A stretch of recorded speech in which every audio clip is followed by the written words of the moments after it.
this before. Sweet. Wolves. Sweet. So we're gonna pray over Mr. Michael. In the name of the Father and Son and Holy Spirit. Father, thank you so much for this man. Thank you for tonight. Father, we ask that during this talk that your words become Michael's, and that he may guide us and teach us what it means to be a dependable man of God. In your name. Amen. Cool, man. Cool. What's up, guys? So, the winsome thing. So, when we were preparing for this, this Pentagon thing has been around for a few years now, but we were joking. We're like, the word winsome isn't that winsome. You know what I mean? Like, how often do you ever use the word winsome in your day? Every damn day!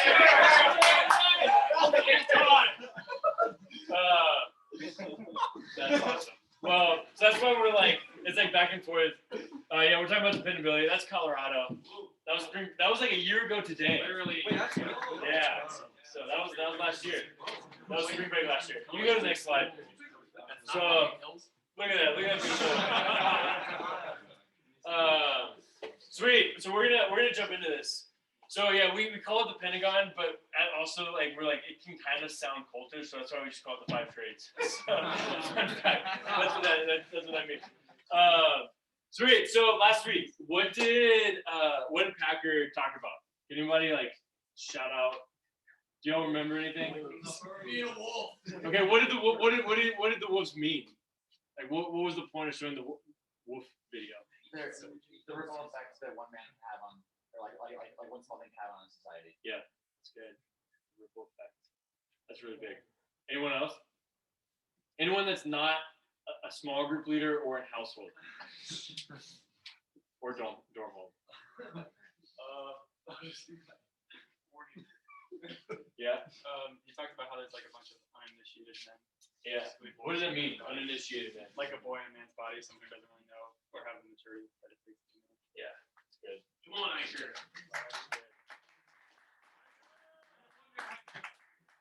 Nice. Anything else kind of stood out from last week? Stand over here so our friends on Skype can see me. Skype, Zoom, whatever. I'm old, all right? Okay. Nice. So something that I really like, this is going off of what Peter was talking about, but something essentially that he talked about last week that I love was like the masculine identity, right? Do you remember this? He talked about like the beginning of the Bible, there was like we're made in the image and likeness of God, and he made us male and female, right? Do you remember that? Is that like ringing a bell a little bit? Because like the key thing is though, it's like if we forget the masculine part of it, we're missing a key part of who we are, right? Does that ring a bell? Yeah. So like in Jesus, right? He came and he was a man with a freaking mission, right? He came and he actually like he did what he said he was going to do. Another thing that he talked about, I think that was really key, is the goal of college is to dig into that masculinity, right? To dig into like, actually, who is it that you're called to be? Like, that's what you're doing. You're spending these like 4, maybe some of you 5, maybe if you're Matt Natowski, 6 years. You're spending this time to actually like digging into, okay, like, what do you want to do? But I think actually more of the question is, who do you want to be? Like 4 years from now, who's the man that you want to be? Who do you want to become when you go into your career, when you start stepping into whatever vocation, whether that's marriage, priesthood, ministry, whatever that might be, like wherever you're going these 4 years, like what's that type of man that you want to be? Yeah, so last week we talked a lot about that. We talked about and in that too, from the video that we showed last week of the wolves, right? The key part of that was that the wolves went in and they changed the entire ecosystem around them. Like just by like introducing like a few wolves in Yellowstone, it literally changed the ecosystem. But it didn't just happen overnight. It was a progression, right? And that's the same with us now. Like we can't just expect to like So we heard Sweet Talk last week, and now we're like experts at like changing an ecosystem. But actually, we're gonna have to take it like one step at a time. Like first, the wolves went after like the deer, you know, and then like that kind of like influenced their behavior and so on and so forth. So just like this, like we can't just go after the whole thing. We got to take our time. So we're gonna go over dependability first, because actually, like that's the first and foremost. Like if we're not dependable men, if we're not men that we can count on, then none of this stuff else matters. Because if I can't depend on you to show up when you say you're going to show up, then what are you doing? Like even humility doesn't matter. Like you can apologize and have the greatest humility ever, but if you still don't do what you say you're going to do, then humility is worthless, right? So that's what we're going to talk about today. I'm going to invite my good friend Max. We've been good friends for about a week now. Yeah. So Max, I mean, like I said, I've known Max for about a week, but like. This is a man who shows up. Like this is a man who he says what he's gonna. He doesn't just like say a bunch of words. He actually like he practices it. And so he's gonna share a little bit about his life, about kind of what he's learned about dependability, and then just how it's applied to his own life as well. So let's give Max your attention.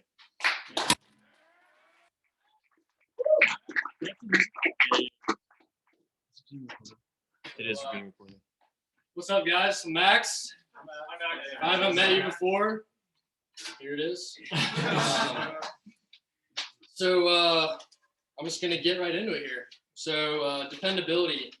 That's what we're talking about tonight. It's the backbone of any organization, any team, any culture, family. The list goes on. If you don't have dependability, then none of these other points mean anything, like Michael said. So I'm going to give you guys something to think about here real quick. Just some phrases. So like depend on, rely on, count on. If you're looking through someone else's eyes, looking at you, is that something that they would say to describe you? And can you confidently say that you will do your best to never let someone think otherwise of this? So there's a few ways that you can do this. So the first thing is set the tone with everyone that you meet. Never let them down. Keep it consistent. Extreme ownership. Take ownership of everything in your life. Don't blame other people or factors for negative things going on in your life, in your job, at school. It's all on you. So it's an example, like in school. I know, like, it's an example, organic chemistry. Pretty hard class. You can make up every excuse in the world to not do well in that class, right? Yeah, the teacher, they're just so hard, and the material, I just can't do it. I don't have enough time. I'm doing this, that, and the other thing. You can make up every excuse in the world, and that's what people do. Everyone wants to look for the easiest path, the path of least resistance. But that's the opposite of what we need to be doing. We need to look inside. It's like, what did I not do? What did I do wrong? What can I do better next time? You know, maybe I should have gone to study hall hours. Maybe I should have gone and talked to the teacher. Maybe I should have studied more. Maybe I shouldn't have gone to that party the other night. Maybe I should have studied. So thinking of things that we can do to change our world around us and taking extreme ownership. Okay. Commitment. When you say you're going to do something, do it. It's not easy. It's simple. So people can blow smoke all day long, but until you act upon what you say you're gonna do, you won't build trust with the others around you. This seems to be happening more and more in today's society with social media, other platforms. People are doing a lot of talking, they're not doing a lot of walking. So it's up to us, the people in this room, to start to reverse this. You know, like the things I gave you to think about earlier about the guys in this room, just from meeting a handful of you guys, I'd probably say collectively, I could say all those things. Just from meeting a couple of you guys. So I was talking to someone earlier, and you know, the guys in this room, just by being here tonight, you're being dependable. Just by showing up. That's the first thing, is to show up. And then once you're there, then you can build upon that. So I'm going to give a few examples here. So I went to St. Charles here in Columbus. Roll cards. Yeah. Come on, baby! Yep. Arnold, get him. So a few other guys in this room went to St. Charles. So if you don't know, all boys school, Catholic school here in Columbus. Yeah, all boys. Yeah. So, anyways, so we went to St. Charles, and I'm just going to give the example of me and my friend Joseph here, who's one of the reasons why I'm here tonight. So we played football, and our football team sucked. Bad.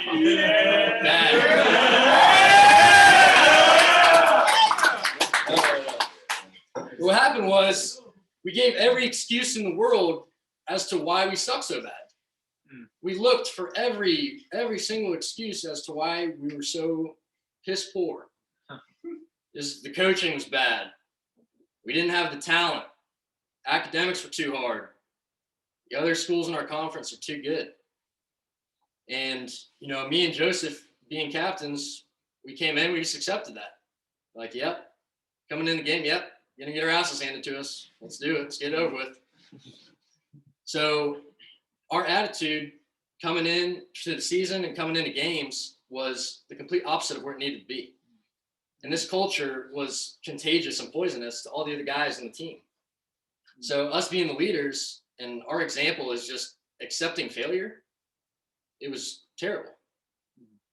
So coming from the opposite of that, seeing how bad things can get, we were able to see now 2020 vision in the future, that all the mistakes that we made and all the places where we could have taken extreme ownership, like, hey, we need to hit the books, man.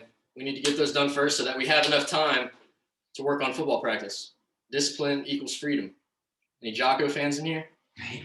Yeah. Discipline equals freedom. Practice more. Don't make excuses about the coaches. Deal with it. Play the game. Listen to what they have to say. Work with them. Don't fight them. It's not us against them. We're all on the same team. Teamwork. Another example is my faith. This is the last thing I'm going to talk about, then I'll get out of here. So coming up through grade school, high school, raised Catholic, I took it for granted. I just came up, I was raised in a bubble, and I just assumed that everyone had the opportunities that I had. Got to college, realized that's very much not the case. Realized how lucky I was and how much my faith means to me and should have meant to me back in my youth. So I got here, and many of you know Greg Scarpitti. Yeah, good man. Yeah, very good man. Very good man. So I would work out with Greg and hang out sometimes, and he'd be like, "Hey man, you want to go to church? Hey man, you want to go to men's group?" I'm like, "Yeah, all right, whatever." Like, yeah, I got stuff going on, and I was making up excuses. I could have made time, I could have gone, but I just didn't want to. I was making up every excuse in the book. And then one time, Greg and Joe pinned me in a corner, and I ended up having to go to church. I was like, all right, put my clothes on, I'll go to church, whatever. And I go, and then I hadn't been in forever. And I was brought back to my roots and realized that how much of a connection that I had from my past and how much it made an impact on me now that my eyes have been opened in the college atmosphere.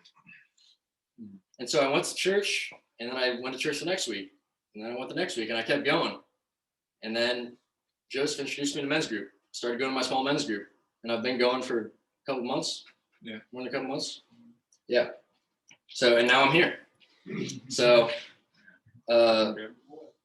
yeah, so it just goes, just kind of tying it all together here. Don't make excuses. Be dependable. Be there for your brothers when they need you, which is all the time. Yeah. Let's go. That's it.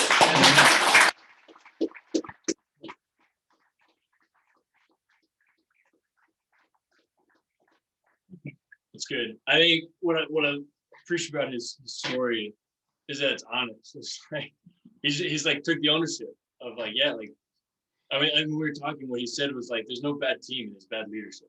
I think that was what he was saying, is like, and he like took ownership of like, yeah, actually like the football team wasn't the fact that it was just bad, it was actually like bad leadership. And but so thanks, Max. That's really good. And I think as you're talking too, and as I've been preparing for this talk here. Yeah, it's just what he sets up well is that there's a lot at stake for us. That like for us as men, like this is important for us to talk about. I think his story is like how easy it is for us, right, to make the excuse of like, oh, why I didn't do well on that test, or it doesn't even matter. Like it's easy to just make excuses about everything, right? You're with me? Yeah. And yeah, and I think that's where I want to like touch on now. It's actually like there's a lot at stake in our world. Like men it's been plagued by men where we don't know how to commit to things. We don't know how to actually be dependable, and it's plagued our world. And the people that need us most are reaping that from us. So I have a couple statistics for those anyone in statistics or like math people, I guess. I don't know, but you'll appreciate this. It's actually this. I think as I was preparing for this talk, like one, have you ever heard that you're like you give the talk that you like need to hear the most? Can you go back? Well, this is the talk. I was like preparing for this, and it was like there's a lot of stuff that was coming up. And it was like, hey, Mike, can you do? It's like, shoot, I should have done that a week ago. It was just like all this stuff where it was just like I was like, I needed to hear this stuff. And then two, I'm like looking at these statistics, and it's just like, damn, I'm really called on, and I'm really hopefully there's like this like a righteous anger that y'all like get by reading this stuff, because it's actually pretty sad. All right, you go to the next slide. So there's 1 in 4 children, that's 18.3 million children, live in a home without a father. And there's estimated 64.3 million fathers across this country. And only 26.5 of them are actually married and in the home of their actual biological children. Yeah, that's like, if that's over 50% of the men that are supposed to be fathers, that are supposed to be there for their kids, are not there for their kids. All right, next slide. So this is why like these next few slides are like why actually like father matter, like why this is important to actually talk about, because 71% of high school dropouts are fatherless. 85% of all children show any sort of behavioral disorder come from fathers' homes.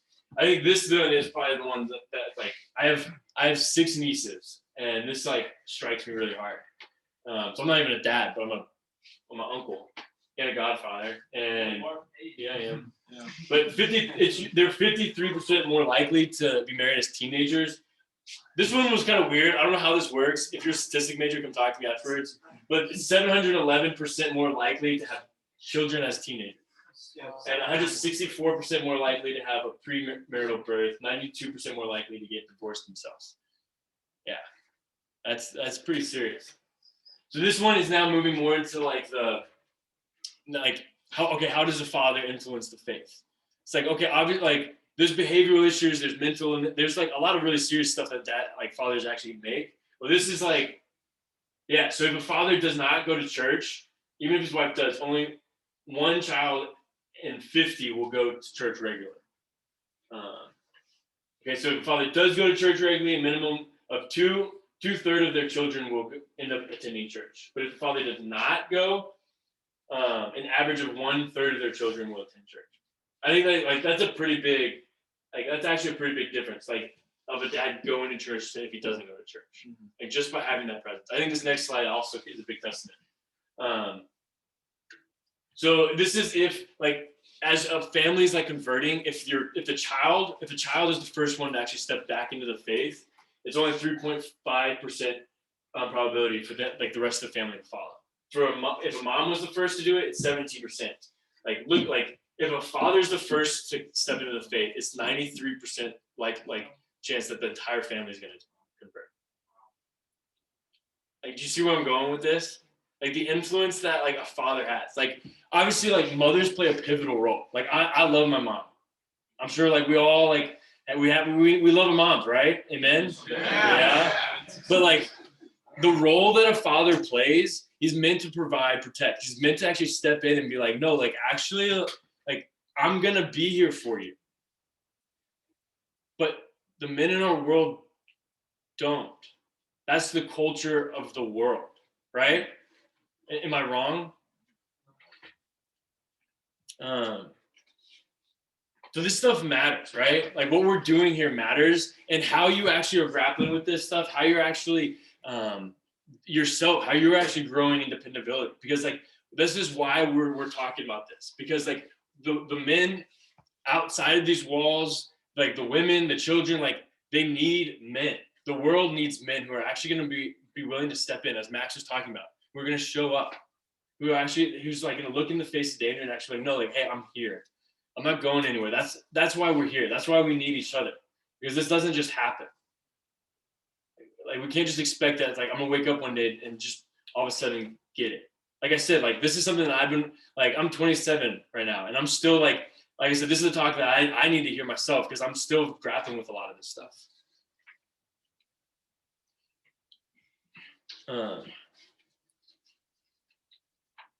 So in that too, that's why also, so like this isn't formed overnight, as we are saying, but it's formed. Culture isn't just happen. Culture's built, and it's built every damn day, right? That's why the slogan is dependability, because it's every damn day we're getting up and we're going to work, right? It's every damn day I'm going to do what it takes to serve my brothers, to go out of my way to be with them. And culture in itself too, like if it's not built as Max was saying too, like so many companies are built upon this, because if you don't have a dependable culture, if you don't have culture in general, then you can aspire to great things, but ultimately it's going to crumble without a culture that's built on something, and particularly built on men who are willing to step into the gap and actually fill that, who are going to be able to show up and be dependable. So I'm going to show a clip here. How many of you have seen Band of Brothers? Yeah. How many haven't? I guess that's a better question. Sweet. So it's a mini series. It's like a 12 or 13 part mini series, something like that. And this is this is Easy Company. This is World War II.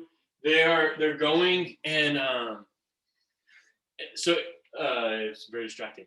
So this is Easy Company. They parachuted in enemy territory, and then that's from like the beginning. And now they're somewhere in Europe, and they're like, thank you. They're in Belgium right now, and they're looking to take a town that the Germans have actually occupied. It's a pivotal town that like actually could change the tide of the war. For them to take this town could drive the Germans back, so that they can actually claim, just start actually claiming some ground on the Germans. But right now, so there's a command, like one of the officers that's in charge is Dyke. He's one who's sent out to go and lead the siege of the town. And so we'll see how like he's just not a good leader. So we'll see how. I think I just set it up. Like so, there's Dyke, who's supposed to be leading the charge, and he freaks out, and then Lieutenant Spears comes in, and you'll see what happens. All right, go ahead.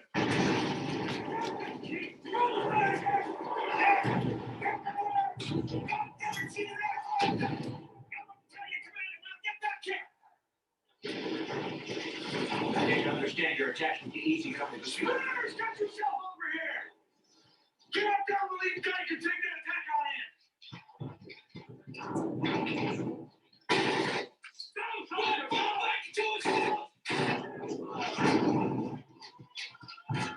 Come on, let's go, kid!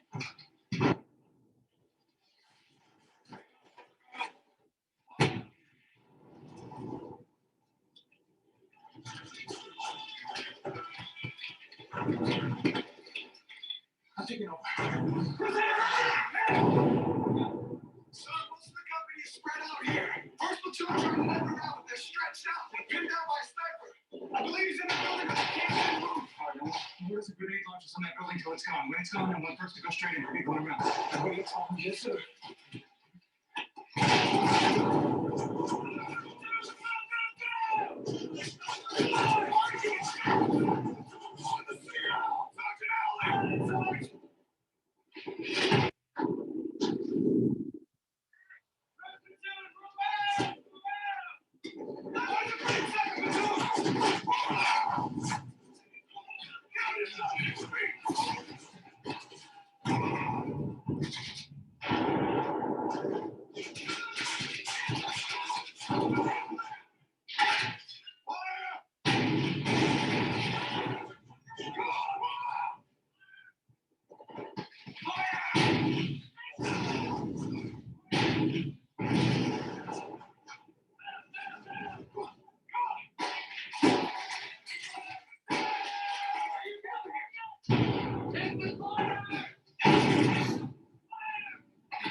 Bro, what? Yeah. Smooth. First, the Chinese didn't shoot. I think they couldn't quite believe what they were saying. Yeah. The astounding thing was, that after he looked up at the icon, he came back.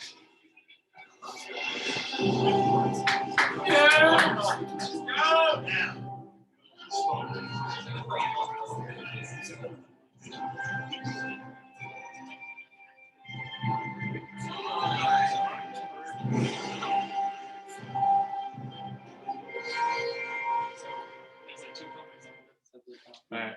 He's on the one. You should cancel it. There we go. Sweet.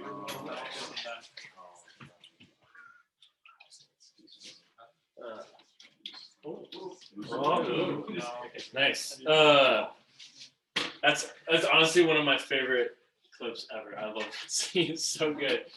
But I mean, what do you think? Like, so he was trying to connect. Did you pick up what it like? There's the other company on the other side of the town, and they're supposed to meet because that was part of the plan. Was like they're coming in from this side, the other company was sneaking in from the back, and they were going to meet.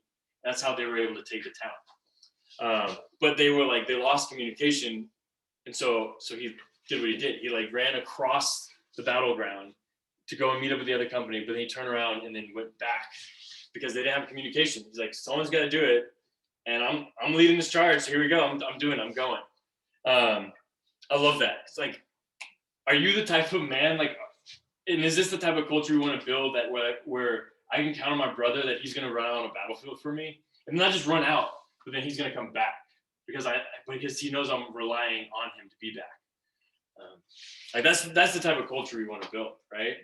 Be like dependent on our brothers, because as we talked about it last week, like brothers, we're in war, we're in a battle. Like I know it's like cliche, but like there's a spiritual realm that's happening way beyond what we can see or know, and we need each other.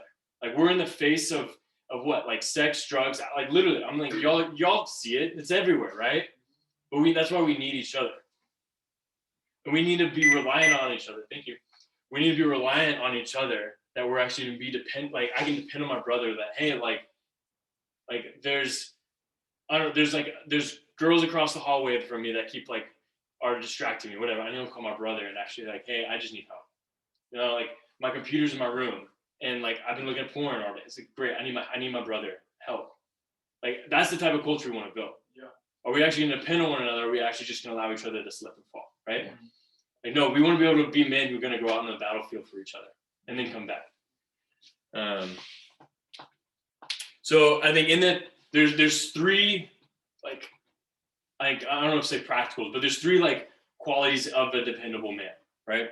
And then I think basing off of this too. So dependable men first are present, right?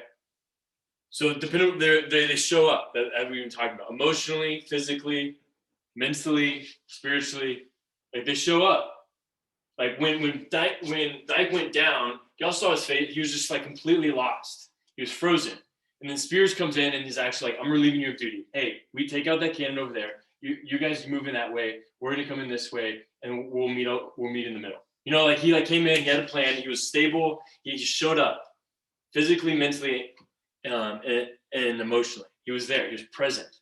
I think that's also like when we walk into a room. Like when leaders walk into a room, like you notice, because how he walks into the room, it's not like I'm just gonna like hide in the corner. It's like, no, like, hey, like, okay, what can I do?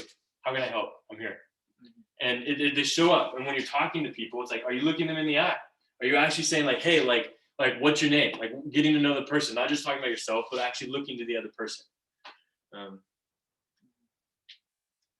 Like this is the type of culture, right? And this is the culture that even like, if you look at our Lord, if you look at Jesus, like he lived this.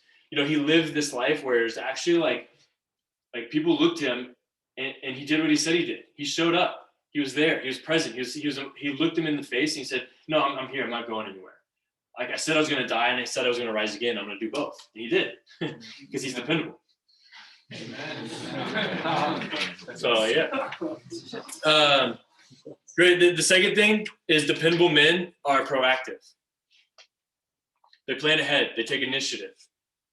They don't just point out problems, they come with solutions. Like Spears could have ran in there and been like, hey, you did this wrong, you did this wrong, you did this wrong, just to let you know. You know, like, no, he came in, he's like, hey, I'm relieving you. Go, you do this, this, this, this. He came, he obviously there's a really big problem. They were getting destroyed. like y'all saw how bad it was. Like he didn't just point it out. He actually went in and he's like, hey, I have a solution. Let's go this way, this way, this way. And he did it. And he's like, oh, we got to connect. Okay. Like he doesn't just send other people. He's like, no, okay, wait here. I'm going. Like I'm the first to go because I'm the leader.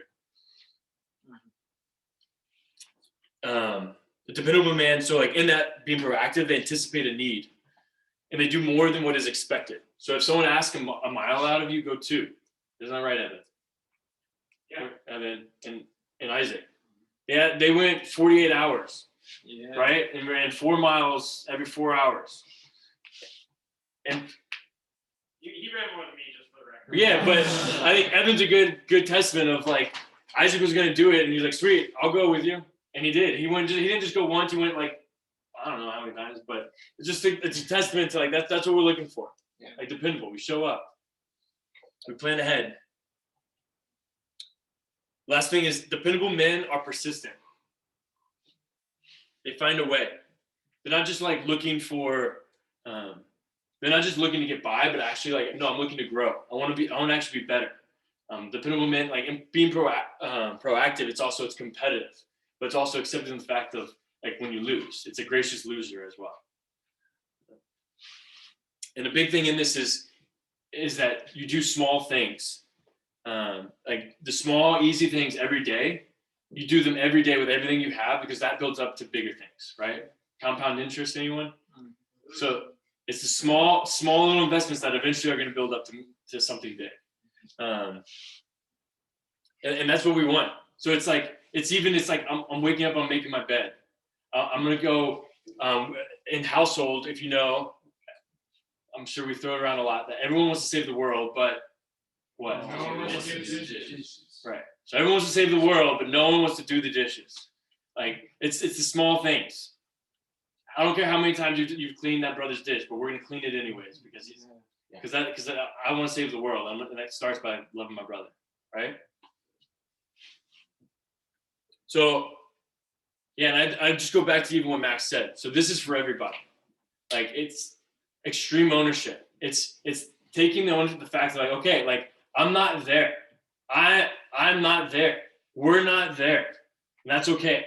But because we can actually accept that and take a step forward. Like, all right, I'm not there, but I can go forward because I got my brothers with me here. And I can actually take a step forward and actually start to become a dependable man. Because from there, that's where, because we're not there yet, but that's why we have this time in college, right? To actually dive into masculinity. To actually like look at your brothers. We're gonna break out into small groups here in a little bit. And you can actually talk about it. Like, great, like this is, we can talk about those 3 things. I should know that. Present, proactive, and what? Persistent. Present, proactive, persistent. So you talk about those. Okay, great. Like, what does those mean? I would even encourage you in your group too of like, hey, like come up with like a challenge. I have a challenge for all of us together as a group of what we can do through this week to work on dependability. But I think in your group, y'all can even like dive deeper. Like, okay, great. Like, how can we actually be more dependable this week and being present, proactive, and persistent? Because brothers, this is for us. This is the invitation. This is the culture, and we can actually change the tide of this culture around us. But first, actually, just taking a step forward tonight, and actually allowing that to change how you live your life. I don't know how they're living next door or across the street or the people across your hall, but like you can change how you're living your life. And as dependable men, we take step forwards. But so the challenge for this week that I actually want to give to all of you is you wake up every day when your alarm goes off. You get up, you do 10 push-ups, you make your bed. Well, first it's get up when your alarm goes off. You say, thanks, Lord. Give thanks, do 10 push-ups, make your bed. All right? It's pretty simple.